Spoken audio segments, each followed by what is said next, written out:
Yemen is now the biggest threat. The growing franchised al-Qaeda in the Arabian Peninsula group in Yemen, the group that sent the Christmas Day bomber, the group that was influencing, of course, Major Hassan as well. What have we learned after all of your briefings this week about the state of play in Yemen? Unfortunately, we could have learned a lot more from Abdullah Muttalib, the underpants bomber, if they had not Mirandized him after talking to him only 50 minutes. They needed to question him with the full time to study up on other intelligence information available and get that information. Now the administration says he's talking, but that's a real problem too. Well, you've written a letter to the president. Let me quote a bit from it. You said, "I cannot understand, Mr. President, why the sudden cooperation by Abdul Muttalib would be broadcast publicly to the media in detail when your intelligence chiefs are unanimously warning that another attack on the country is imminent."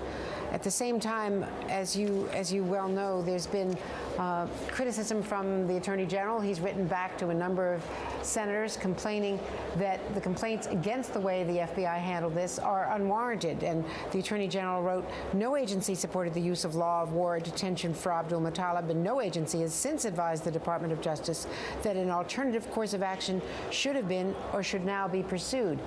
It's a lot of tit for tat and a lot of okay, let me back and forth from the two sides of Pennsylvania Avenue here. Let me explain something for you, Andrea, and your viewers. Number one, when we were briefed on the fact that Abdullah Muttalib was cooperating on Monday, we were told that this was highly secret, highly classified information that should not be leaked. Director Mueller told me, please do not bring this up in an open hearing, because if our enemies know that Abu Muttalib is cooperating, it will drive our leads away. We won't be able to get after them. And at the same time, we were being briefed in an open session. The administration apparently was developing a whole media strategy to show how great they were by what Abdullah Muttalib was doing. Now, that ruined the advantage we had when the information was secret, not to mention the fact that Abdullah Muttalib's family, who are the ones that got him to talk, are probably at great risk in Nigeria from terrorist retaliation. That's one point. So you're basically saying that the White House briefings, the backgrounders, whatever else took place, had jeopardized possible operations on the ground. Is that your suggestion? It's not my suggestion. That's what the intelligence community leaders told my staff. That's what Director Mueller told me. He urged us not to ask a question. Didn't it come out at the hearings, though? I mean, didn't Dennis Blair, the head of the Director of National Intelligence, make this public during the threat assessment testimony? There was one question asked. It was asked of FBI Director Mueller. I tried to stop that question from being asked. The FBI director at the time, maybe operating under new instructions, answered, yes, he is cooperating. That's all that was said. But had he really wanted to keep it secret, the simple answer is any questioning should be, I will discuss with you in a classified hearing. But then the White House went out and talked all about Abdullah Muttalib's family coming over and the fact that he had been talking for about 3 days. That is the information they told us the Intelligence Committee could not afford to have out, because it would destroy their opportunities to pursue information he gave them. Just very briefly, Senator, in the time that's remaining, everyone was very taken aback by the answer to Senator Feinstein's question to all of the intelligence chiefs about whether they anticipated another attack being planned.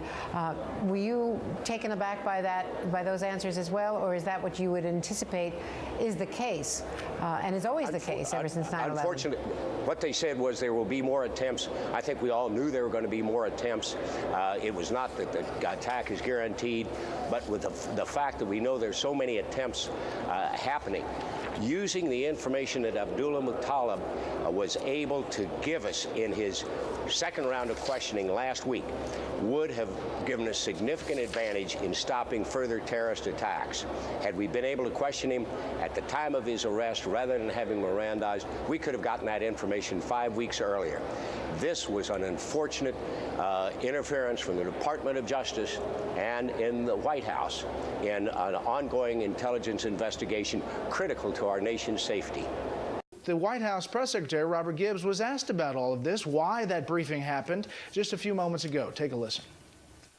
Information was released that clearly showed that Mr. Abdul-Muttalib was indeed talking again to interrogators. For those of you that participated in the background briefing, you know that was not something that was timed purposefully. Soon after that, media reported. We felt it important to contextualize, because many of you were emailing us, what this testimony meant. Gibbs went on to say that Bond owes an apology to intelligence officials for what the White House press secretary said was politicizing this whole thing with this letter. So it is getting messy down here, Megan. But it's interesting that the White House is coming out saying they needed to contextualize what happened in a hearing. Basically, the FBI director saying, yes, this guy is talking again. You know, Brett, as you're speaking, we just get this crossing into our urgent queue, a response to Robert Gibbs from Kit Bond. And his demand that Kit Bond apologize. The senator saying of Gibbs, quote, he keeps shoveling no matter what happens on this because they are talking about they are taking an unwarranted, indefensible position. They should never have answered that. Brett, invariably, there's going to be a question about whether they had a political motivation for disclosing the fact that Abu-Muttalib was talking because the administration was taking such criticism for having Mirandized him just 50 minutes into the interrogation. Is there a political aspect to this potentially?